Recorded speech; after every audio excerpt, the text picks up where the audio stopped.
এখন যে প্রশ্নটা আমি মাল্টিপল কমেন্টসে পাইছি ওই পোস্টের মধ্যে, যেমন হচ্ছে একজন জিজ্ঞাসা করছেন মধ্যপ্রাচ্যের বর্তমান যে যুদ্ধ পরিস্থিতি এই বিষয়ে আমার মতামত কি। আরেকজন বলছেন যে ফিলিস্তিনের নিজের দেশ ফিরে পাওয়ার আন্দোলনকে আমি কিভাবে দেখি। এই দুইটা প্রশ্ন অথবা এর বাইরে যত আন্তর্জাতিক প্রশ্ন আছে আমেরিকার বাইরে, কারণ এটা নিয়ে আমি এরকম কথা বলছি যে যখন আমি বাংলাদেশে ছিলাম তখন বাংলাদেশের বাইরের কোনো জিনিস আমার মাথা ব্যথা ছিল না যতক্ষণ পর্যন্ত না তারা আমার অডিয়েন্স। যেমন ভারতে আমার খুব বেশি অডিয়েন্স আছে বলে আমার মনে হয় না। সো ভারতের অভ্যন্তরীণ বিষয় না আমার মন্তব্য কিন্তু খুবই সীমিত। আমি খুবই একদম প্রাসঙ্গিক কথা না হলে ভারতের কথা বলি না। ইভেন প্রাসঙ্গিক কথা না হলে আমি পাকিস্তানের কথা বলি না। আমার মনে হয় যে পাকিস্তানের কথা আমি টোটালি বলি না। তার মানে এই না যে পাকিস্তান নিয়ে আমার কোনো মতামত নাই, কিন্তু পাকিস্তানের কথা বলাটা হচ্ছে আমার জন্য ওয়েস্ট অফ টাইম, আপনার জন্য ওয়েস্ট অফ টাইম। আপনি পাকিস্তানের ঘটনা জেনে করবেনটা কি? মধ্যপ্রাচ্যের যুদ্ধ চলতেছে, রাশিয়া ইউক্রেন যুদ্ধ চলতেছে, এর বাইরে আফ্রিকায় মাঝে মাঝে অনেকগুলো কনফ্লিক্ট লেগে থাকে, এখনো লেগে আছে। এগুলা নিয়ে আপনার মাথা ব্যথা থাকতেই পারে, আপনি বিশ্ব রাজনীতি নিয়ে চিন্তিত হইতেই পারেন, কিন্তু আদতে আপনার কোনো দরকার আছে জানার যে আফ্রিকায় যুদ্ধ হইতেছে কিনা, মিডল ইস্টে যুদ্ধ হচ্ছে কিনা, ওইখানকার যুদ্ধের জন্য আপনার কি হইতে পারে, বাজার পরিস্থিতিটা খারাপ হইতে পারে। এর বাইরে মিডল ইস্টের যুদ্ধ নিয়ে আপনার মাথা ব্যথার কারণটা কি? আপনি আগ্রহী কেন এই বিষয়টা নিয়ে? ইউক্রেনের যুদ্ধ নিয়ে কয়টা প্রশ্ন করছেন আমাকে? করেন নাই তো। এই যে আপনার পুরা ইসরায়েল প্যালেস্টাইন নিয়ে আপনার আগ্রহের জায়গা কিন্তু মানবতার খাতিরে না। আমি তাদেরকে বাদ দিয়ে বলছি যাদের আসলে মানবতার খাতিরে এই বিষয়টা নিয়ে আলোচনা করার জায়গা আছে, এই বিষয়গুলো নিয়ে তারা কাজ করে থাকেন। আমি মানুষজনকে চিনি যারা সরাসরি ইউএনের থ্রুতে ওই অঞ্চলে মানুষজনের জন্য কাজ করতেছেন। এখন যদি এই দিকে আসি, আমরা ব্যক্তিগত লেভেলে আসি, যদি আমি কাউকে চিনি যে আসলে ওই ক্রাইসিস নিয়ে কাজ করতেছে, সেখানে আমার কিছু স্ট্যান্ড থাকবে, সেখানে আমার কিছু অবদান থাকবে, কিন্তু সেগুলো কিন্তু আসলে আমার এই সোশ্যাল মিডিয়াতে এসে আলোচনা করার কোনো দরকার নেই, বিশেষত না করাটা দরকার। কারণ হচ্ছে যে এই যেটা জিজ্ঞাসা করছিলাম যে আপনাদের আগ্রহের জায়গাটা কোথায় আসলে, মানে আপনি কেন প্যালেস্টাইন মিডল ইস্টে জানতে চান? মিডল ইস্ট যদি পুরো ছারখার হয়ে যায় সেটাতে আপনার জানার জন্য এত বেশি আগ্রহ, কিন্তু যদি ওইদিকে ইউক্রেন ধ্বংস হয়ে যায় সেটা নিয়ে কিন্তু আপনার মানে তিনটা প্রশ্ন আসে না। এই ঘটনার পিছনে কারণ হচ্ছে যে যেসব মানুষ বেশি বেশি প্যালেস্টাইন প্যালেস্টাইন করতেছে বাংলাদেশে বসে, এদের আগ্রহের জায়গা কিন্তু প্যালেস্টাইন না, এদের আগ্রহের জায়গা হচ্ছে মুসলিম ব্রাদারহুড। অ্যান্ড মুসলিম ব্রাদারহুডের পক্ষে যাবে তাদের যে বাংলাদেশে একটা আন্দোলন চলমান আছে, খিলাফত কায়েম করতে চায় তারা। খিলাফত কায়েম করতে চাওয়ার পিছনে অনেকগুলো ছোট ছোট ছোট ছোট ফ্যাক্টর আছে। এগুলো হচ্ছে ওদের ব্লাড লাইন। মানে এগুলো আপনি যদি দেখেন যে যদি এই পুরা গোত্রটা ম্যাসিভ একটা অর্গানাইজেশন এবং এটার পিছনে প্রচুর ডলার ঢালা হয়েছে, কারা ঢালছে, কিভাবে ঢালছে, কোত্থেকে ঢালতেছে, এগুলো আমি আশা করি বাংলাদেশ সরকার এগুলো বের করবে। কিন্তু এরা যে এইখানে এই পর্যন্ত আসতে পারছে, হঠাৎ করে রাস্তাঘাটে এসে পোস্টার ছাপাচ্ছে, পোস্টার মেরে দিচ্ছে, কালো পতাকানে ঘুরে বেড়াচ্ছে, তার পিছনে অনেকগুলো ছোট ছোট ফ্যাক্টর আছে। তার মধ্যে একটা ছোট ফ্যাক্টর হচ্ছে যে প্রচুর পরিমাণে ওয়াজের চাষ করা হয়েছে। আপনি বলতে পারেন যে ওয়াজের চাষ করছে ডিফারেন্ট মতবাদের লোকজন, ডাজন্ট ম্যাটার। আপনি এখানে জিনিসটা প্যাটার্নটা বোঝার চেষ্টা করেন। ধরেন যে আমি একজন জেনারেল, আমি হচ্ছি জেনারেল জিয়া, যে এখন বাংলাদেশটাকে আমি এখানে খেলাফত কায়েমের আমার সেই পটভূমিটা তৈরি করব, যেখানে ইসলামী আন্দোলন একটা হবে। আমার মিশন কি থাকবে? আমার কাজ হবে যে বাংলাদেশের মানুষের জনমতটাকে এমন একটা পর্যায়ে নিয়ে আসতে পারা যেখান থেকে আমি দেখাইতে পারবো বহির্বিশ্বকে যে বাংলাদেশ আসলে খেলাফত চায়। এই পর্যন্ত আমাকে নিতে গেলে কি করতে হবে? আমার রিসোর্স কি? রিসোর্স হচ্ছে যে যা অলরেডি বাংলাদেশে আছে। বাংলাদেশে কি কি আছে? বাংলাদেশে আছে নামে মুসলিম 90% মানুষ। বাংলাদেশে আছে সংখ্যালঘুর উপরে অত্যাচার করার একটা বিশাল ঐতিহ্য। বাংলাদেশে আছে অসংখ্য মসজিদ, অসংখ্য কওমি মাদ্রাসা এবং অসংখ্য ওয়াজ মাহফিলের ব্যবস্থা শীতকালে এবং তার বাইরে। বাংলাদেশে অনেকগুলো জায়গা আছে যেই জায়গাগুলো অলরেডি এস্টাবলিশড প্ল্যাটফর্ম, যেখানে মানুষজন দিন শিখতে চায়, শরীয়ত নিয়ে কথা বলতে চায়। এই জিনিসগুলো আমার হাতের সামনে আছে। আমি কে? আমি হচ্ছে একজন আইএসপন্থী, বিশাল কোনো নেতা বা প্রোপাগান্ডা ছড়ানোর জন্য আমাকে দায়িত্বটা দেওয়া হয়েছে যে তুমি বাংলাদেশের মানুষকে খেলাফতের জন্য নাকাল করে ছাড়বা। একদম আমাকে বাংলাদেশে খেলাফত প্রতিষ্ঠা করার মিশন দেওয়া হয়েছে। আমি সবগুলোকে ইউজ করবো, যতগুলো টুল আমার কাছে আছে সবগুলোকে আমি ইউজ করবো। জামাত ইসলাম বলতে পারে যে আমরা চাই না এরকম টাইপের খেলাফত যেখানে আপনি সরাসরি কালমা পাতা। আরে ভাই, জামাত ইসলাম আমার নিজেরই টুল। জামাত ইসলাম চাক অথবা না চাক ও আমার টুল, ওই কওমি মাদ্রাসাগুলোর বাচ্চাগুলো চাক অথবা না চাক ও আমার টুল, ওকে দিয়ে আমি আমার খেলাফত প্রতিষ্ঠা করবো।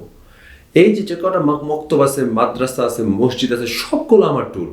যতগুলো ফেসবুকে পেজ আছে যেখানে মানুষজন মাসালা শিখতে চায়, ওইটা আমার টুল। ওইখানে 5 মিলিয়ন মেম্বার আছে, ওইখানে আমি ম্যানিপুলেট করবো, মানুষজনকে আমার পক্ষে নিয়ে আসবো।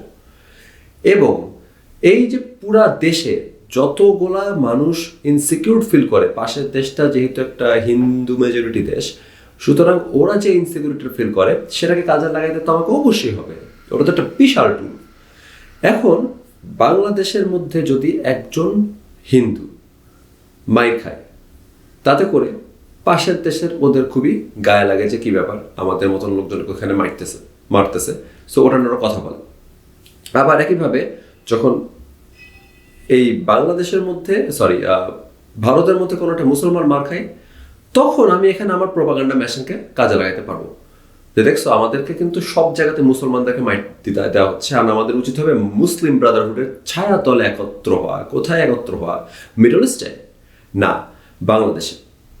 যখন আমি বাংলাদেশের মানুষকে বাঙালি জাতীয়তা বোধ থেকে সরায়ে বা বাংলাদেশি যে ন্যাশনালিটি থেকে সরায়ে আমরা সবার আগে মুসলিম তারপরে বাঙালি এই জায়গাতে নিয়ে আসতে পারবো, তখন আমার শরীয়ত কায়েম করার মিশনটা সাকসেসফুল হবে। এই যে আপনি খেয়াল করে দেখবেন আমি যেগুলো বলছি, আপনার মোটা মাথাটা যদি খাটান, এইগুলাকে আস্তে আস্তে করা হয় না। এখন কি মানুষ এরকম কথাবার্তা বলতে দেখেন নাই যে তারা হচ্ছে আগে মুসলিম তারপর বাঙালি, তারা আগে মুসলিম তারপর বাংলাদেশি? এটা কোত্থেকে আসতেছে? আমার মতো একটা মানুষ বসে আছে যে এই প্ল্যানটা, এই প্রোপাগান্ডাটা ঠিক মতন প্রচার করে একটা জায়গাতে নিয়ে যেতে পারতেছে। এখন ইন্ডিয়াতে যদি একটা মুসলিম মায়ের খায়, আমার তো কেল্লা ফতে, আমি আবারও এই একই পুশ করতে পারবো বাংলাদেশের মানুষের উপর যে দেখো ভাই, তুমি মুসলমান এই পরিচয়ের জন্য মানুষকে মারা হচ্ছে বাইরে। যখন ইসরায়েল প্যালেস্টাইনের একটা যুদ্ধ লাগে, তখন বাংলাদেশে প্যালেস্টাইনের পক্ষে আছে নাকি নাই মানুষজন, প্যালেস্টাইনের স্বাধীনতা কেন যাচ্ছে, এই বিষয়গুলোর দিকে আমি মানুষকে পুশ করতে পারতেছি। এটা কিন্তু সেই নর্মাল রেসপন্স যদি আসতো যে ঠিক আছে, নর্মাল রেসপন্স এসে বলতেছে সোমালিয়ার স্বাধীনতা চাই, নর্মাল রেসপন্স এসে বলতেছে ইথিওপিয়ার স্বাধীনতা চাই, নর্মাল রেসপন্স বলতেছে কঙ্গোর স্বাধীনতা চাই, এই ট্রেন্ড আমাদের বাংলাদেশে আছে, যদি এরকমটা হইতো তাহলে প্যালেস্টাইনের স্বাধীনতা চাওয়াটা অত্যন্ত মহান কাজ হিসাবে আমি বিবেচনা করতাম।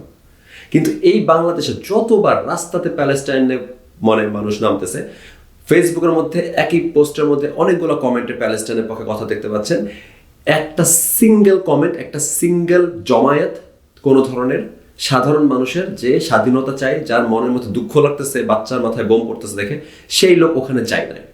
আমি এটা আপনার গ্যারান্টি দিয়ে বলতে পারবো। আপনি হয়তো গেছেন আবেগের চোদনে, কিন্তু ওইটা আপনার মতো লোকজন দিয়ে আয়োজিত প্যালেস্টাইনের পক্ষের মানববন্ধন না, ওইটা আমারে দিয়ে আয়োজিত প্যালেস্টাইনের পক্ষের মানববন্ধন, যে এখানে একটা মিশন নিয়ে আসছে বাংলাদেশকে খেলাফত করে ছাড়ার জন্য। এই বাংলাদেশের মধ্যে একটা লেখক যখন বলে যে আমি প্যালেস্টাইনের পক্ষে, আমি গণহত্যার বিপক্ষে, ওর পুটকি মারা দরকার। কারণ সে এত বোকাচোদা যে আমি যে বসে বসে এখানে পুরা খেলাফত গেমটা সাজাচ্ছি, যেখানে আমার দরকার যে মানুষ বলুক যে প্যালেস্টাইনের পক্ষে আমি আছি, আমি মুক্তিকামী জনগণের পক্ষে আছি, মুসলমান সব জায়গাতে মার খাচ্ছে, এই জিনিসটা যাতে মানুষ বলতে পারে, এই জন্য আমি প্ল্যাটফর্ম বানাচ্ছি। আর একজন বোকাচোদার লেখক মনে করতেছে যে জেনোসাইডের বিপক্ষে থাকতে হবে, যে কোনো জেনোসাইডের বিপক্ষে থাকতে হবে। This is not about the genocide itself. এই সহজ কথাটা যদি না বুঝতে পারেন, তাহলে ভাই আমার লেখাপড়ার, আমার বই পড়ার কোনো দরকার নাই। আমি এরকম বোকাচোদা পাঠক যদি আমি বানাই থাকি, 10টা বছর ধরে বই লিখে, 10টা বছর ধরে কথা বলে, যদি আমার মানুষজন, আমার অডিয়েন্সের বুদ্ধিবৃত্তিক লেভেল এইখানে থাকে যে সে আসলে বুঝে না যে কেন বাংলাদেশে বসে প্যালেস্টাইনের পক্ষে কথা বলাটা খুবই বেনিফিশিয়াল ওই লোকটার জন্য যে অনেক দিন ধরে এই কাজটা করে আসতেছে, অনেকদিন ধরে বাংলাদেশের খেলাফত প্রতিষ্ঠা করার চেষ্টা করতেছে। এই ভূখণ্ডের মধ্যে প্যালেস্টাইন প্রমোট করা মানে তাকে আমি প্যাট্রোনাইজ করতেছি, তাকে আমি বুস্ট করতেছি, তার হাতে আমি থালাতে সাজায় তুলে দিচ্ছি যে ভাই তুমি এই টুলটা ব্যবহার করো। এখন আপনি আগে যদি আমি এই কথাগুলো বলতাম, এই 5ই আগস্টের আগেও যদি আমি বলতাম, যেটা আমি বলছি, সবসময় বলছি আমি এটা অনেক আগে থেকে, মানুষজন অনেকে বলছে যে আপনি বেশি প্যারানয়েড, আপনি এই কথাগুলো বলতেছেন, আপনি সত্যের পক্ষে থাকবেন না। সত্য খুবই সিলেক্টিভ জিনিস। বাংলাদেশের মাটিতে সত্য হচ্ছে আমি আমার মাটির মধ্যে খেলাফত কায়েম হতে দিব না, আমি আমার মাটির মধ্যে এই জিনিস হইতে দিব না যেখানে আপনি রাস্তায় নামলে মারা যাবেন, আপনার বোন রাস্তায় নামলে মারা যাবে, আপনার ভাই একটা ফেসবুকে কথা লিখলে মুন্ডু উড়ে যাবে। এই বাংলাদেশে আমি হতে দিব না। আমি বেশি মানবতাবাদী মুভ নিচ্ছি প্যালেস্টাইনের পক্ষে কথা না বলে, নাকি আপনি যে প্যালেস্টাইনিয়ান আপনার পোস্ট দেখতে পাবে না, আপনার এই যে বিশাল পলিটিক্যাল কারেক্টনেস কোনো মানুষ দেখতে পাবে না যাকে কোনো বিন্দু মাত্র হেল্প করবে, অথচ যে লোকটা যে মানুষগুলো এই প্রপাগান্ডা করতে পারতেছে, যে খেলাফতের জন্য মানুষ মাঠে নামাইতে পারতেছে, তাকে আপনি বিশাল হেল্প করতেছেন যে সবাই প্যালেস্টাইনের পক্ষে। আমার প্যালেস্টাইনের পক্ষে থাকার দরকার নাই। বাংলাদেশের প্যালেস্টাইনের পক্ষে, বাংলা ভাষায় প্যালেস্টাইনের পক্ষে আমি একটা বাক্য উচ্চারণ করব না, আমি দরকার হলে 10টা বাক্য ইসরায়েলের পক্ষে উচ্চারণ করব। তাহলে আমার দেশের 10টা মানুষ কম মরবে, তাহলে আমার দেশের 10টা মেয়েকে রাস্তাতে কম হ্যারাস করা হবে। আমি যত ওই পাওয়ার লাইন যত আমি কাটতে থাকবো খেলাফত কায়েম করার যে প্রপাগান্ডা মেশিনের, তত বেশি মানুষ সেফ হবে আমার দেশের মধ্যে। আমি এখান থেকে সারাদিন আপনার লাইক কমেন্ট পাবো, আপনি বিলিয়ন লাইক দিবেন, এই জন্য আমি প্যালেস্টাইনের পক্ষে কথা বলবো না, আমি ওই বাচ্চার পক্ষে কথা বলবো না যা মাথায় বোমা পড়ছে, কারণ তাতে করে ওই বাচ্চা বাঁচবে না। কিন্তু যেই মুহূর্তে আমি ওই বাচ্চার পক্ষে কথা বলবো, অমনি আমার দেশের আর 10টা মানুষের লাইফ রিস্কে পড়ে যাবে। এই কথাগুলো যখন আমি আগে বলছি, কেউ কেউ বলছে ভাই আপনি বেশি প্যারানয়েড, এরকম জিনিসপাতি হবে না, বাংলাদেশের মানুষ খেলাফত এগুলো এত সহজ জিনিস আসবে না। আজকে আপনি জানেন দেশের মধ্যে কি কি জিনিস হইতেছে, অ্যান্ড আরো হবে। কারণ আমি যেটা বলতেছি এগুলো আকাশ থেকে বলতেছি না, যে হচ্ছে মানুষজন বিশাল প্রজেক্ট, বিশাল ফান্ডিং নিয়ে এরকম কাউকে দায়িত্ব দেওয়া হয়েছে যে বাংলাদেশে খেলাফত কায়েম করতে হবে, সে এই টুলসগুলো ইউজ করতেছে এবং করবে। আমি হলে তাই করতাম। এই ব্যাটলে দয়া করে শরিক হন। প্যালেস্টাইনের পক্ষে একটা কথা সোশ্যাল মিডিয়াতে লিখবেন না, বাংলা ভাষায় লিখবেন না। আপনার যদি খারাপ লাগে আপনি চুপচাপ প্যালেস্টাইনের পক্ষে ডোনেট করুন, ডোনেট করে ফাটায় ফেলেন, $10 বিলিয়ন দেন প্যালেস্টাইনের ত্রাণ পাঠানোর জন্য, আমার কোনো সমস্যা নাই। কিন্তু বাংলা ভাষায় একটা কথাও প্যালেস্টাইনের পক্ষে লেখা যাবে না। এনিথিং যেটা মুসলিম ব্রাদারহুডের পক্ষে যায় বাংলা ভাষায় প্লিজ লিখবেন না। যতই মন কাঁদুক, আপনার এই যে মানুষজনের মৃত্যু দেখে আপনার মন কাঁদতেই পারে, এমন না যে হচ্ছে এইসব কথাবার্তা। আমি ওই ইয়েতেও বলছি, একটা লাইভ হয়েছিল আসাদ নূর, তারপর আসিফ মহিউদ্দিন আর হচ্ছে মাসুদ ভাইয়ের সাথে আমার একটা লাইভ আছে, ওটা চাইলে ইউটিউবে যে দেখেন আমি ওখানে কি বলছি যুদ্ধ নিয়ে এখানে প্রচুর কথাবার্তা হয়েছে। কিন্তু এই কথাটা দয়া করে, আমি ওখানে যেটা বলছি আর কি, যে কারোর জন্য খারাপ লাগতেই পারে, মানুষ মারা যাচ্ছে পাখির মতন, আপনার খারাপ লাগতেই পারে। একটা দেশের জন্য যদি এক ফোঁটা প্রেম থাকে, ওই খারাপ লাগাটাকে আপনি নিজের মধ্যে রাখেন, বাংলা ভাষায় পোস্ট করেন না প্লিজ। এই লোকগুলোকে আপনি এক্সট্রা স্ট্রেংথ দিয়েন না, যারা হচ্ছে অলরেডি ম্যাসিভলি আগায় আছে, খেলাফত কায়েম করে ফেলবে, রাস্তাতে লোক নামাই ফেলতে পারতেছে, পোস্টার মারতে পারতেছে, কালেমার পতাকা নিয়ে একটা তাফালিং লাগাই দিতে পারতেছে। সাধারণ মুসলমানদের মাথায় ক্যারা উঠে গেছে যে কেন কালেমার পতাকা নিয়ে গ্রেফতার করা হচ্ছে, সেও কালেমার পতাকা নিয়ে লাফাচ্ছে। অলরেডি তারা অনেকগুলা টুল ইউজ করতেছে।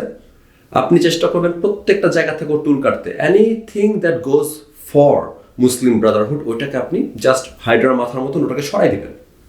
কারণ এটা আপনি যে অডিয়েন্স, আপনি যে আমাকে দেখতেছেন, হয়তো তিনি হয়তো একটা সাধারণ মুসলিম, আপনি আমার এনিমি না।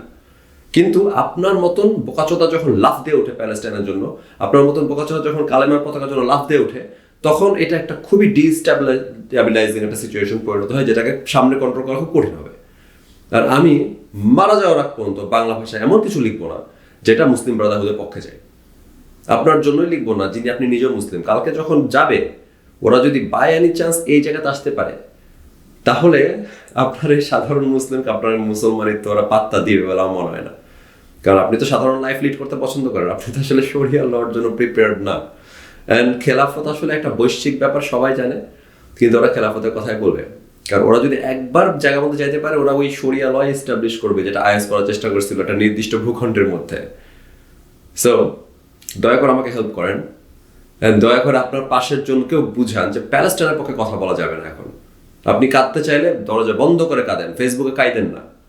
এই প্রপাগান্ডা মেশিনকে আপনি ফুয়েল দিয়েন না, আমি দিব না। আমাকে প্রচুর খারাপ কথা শুনতে হয়েছে, এইটাকে আবার ওরা কিন্তু ইউজ করছে। এটা কিন্তু আমি মনে করি না সাধারণ মানুষ, সাধারণ পাঠক ইউজ করছে। এই যে আমাকে একটা সুন্দর ট্যাগ দেওয়া হয় যে জেনোসাইড সাপোর্টার, এই ট্যাগটা কেন দেওয়া হয়? সেই সেম মেশিন, সেম টুলস আমার এগেনস্ট ইউজ করা হচ্ছে, সেটা না আমার কোনো প্রবলেম নাই। এটা ক্লিয়ারলি আমি ডিফাইন করতে পারি কে এনিমি, আমি ক্লিয়ারলি আমার সাইড চুজ করতে পারি, আমি ক্লিয়ারলি আমার ব্যাটল চুজ করছি। এই যে আমাকে ট্যাগ দেওয়া হচ্ছে, এটা কমপ্লিটলি ফাইন। এখন আপনি যদি কমপ্লিটলি বোকাচোদা না হন, তাহলে এই ট্যাগের পিছনে মাতামাতি না করে দয়া করে এই মিডল ইস্টের সিচুয়েশনে কথা বলা বন্ধ করেন। বাংলাদেশে এখন মিডল ইস্টের সিচুয়েশনে কথা বললে anything that could go for them, যেখানে অলরেডি মেজরিটি অ্যান্ড মনস্টার, আপনি ইসরায়েল প্যালেস্টাইনের মধ্যে প্যালেস্টাইন হচ্ছে অনেক কম অস্ত্র সজ্জিত একটা দুর্বল পক্ষ। এইখানে বাংলাদেশে ওই একই বিশ্বাসী লোকজন একটা মনস্টার। তার এখানে আসলে ভিকটিম কার্ড প্লে করার কিছু নাই, সে এখানে ভিকটিম না, সে এখানে মনস্টার। এই মনস্টারকে বধ করতে আমাকে হেল্প করেন। যদি আমরা এই বাংলাদেশের সমস্ত প্রবলেম সলভ করতে পারি, তাহলে আমরা আশা করা যায় বাইরের দেশের অন্যান্য জায়গাতে যেখানে মানুষজন মাই খাইতেছে ওদের পাশে যে দাঁড়াবো। কিন্তু বাংলাদেশের মানুষ মার খাচ্ছে, ওদেরকে আরো বেশি মার খাওয়ার সুযোগ করে দিব, আর হাহুতাশ করবো যাতে হচ্ছে বাংলাদেশের মানুষ আরো মার খেতে পারে। এইটা প্লিজ করেন না। আপনি প্যালেস্টাইনিয়ান একটা বাচ্চাকে হেল্প করতে পারবেন আনলেস আপনি টাকা পাঠান। কিন্তু এইখানে ওদের পক্ষে কথা বলে বাংলাদেশি একটা বাচ্চার জীবন, বাংলাদেশে একটা বাচ্চার বাপের জীবন বা তার মায়ের জীবন সংশয়ে ফেলেন না। এটা আপনি করতে পারবেন, এটা আপনার হাতের নাগালের মধ্যে আছে। এই কন্ট্রিবিউশনটা করেন প্লিজ। প্যালেস্টাইন, মিডল ইস্ট নিয়ে আমার অবস্থান হচ্ছে এগুলাই। রাশিয়া ইউক্রেন নিয়ে আমার অবস্থা হয়তো পরিষ্কার পলিটিক্যাল সামথিং হবে, বাট যে কোনো জায়গাতে যেখানে হচ্ছে মুসলিম ব্রাদারহুড আছে, ইসলামিক ব্রাদারহুড আছে, সেখানে আমার অবস্থান এটাই। আমি তাদেরকে নিয়ে কথা বলতে চাই না, আমি তাদের পক্ষে যেমন কিছু বলতে চাই না, কারণ বাংলাদেশের মধ্যে একটা বিশাল মনস্টার দিন দিন বড় হচ্ছে। হেল্প আস যাতে আমরা ওটাকে স্লে করতে পারি, ওই মনস্টারের মাথা যাতে আমরা ফালাই দিতে পারি। আবার এটাকে প্যাট্রোনাইজ করেন না, আবার প্যাট্রোনাইজ করার জন্য মানুষকে চাপ দেন না।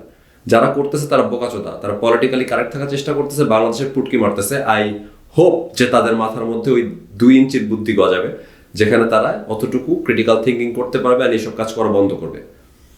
সবাই ভালো থাকবেন, আজকের মতন বিদায়।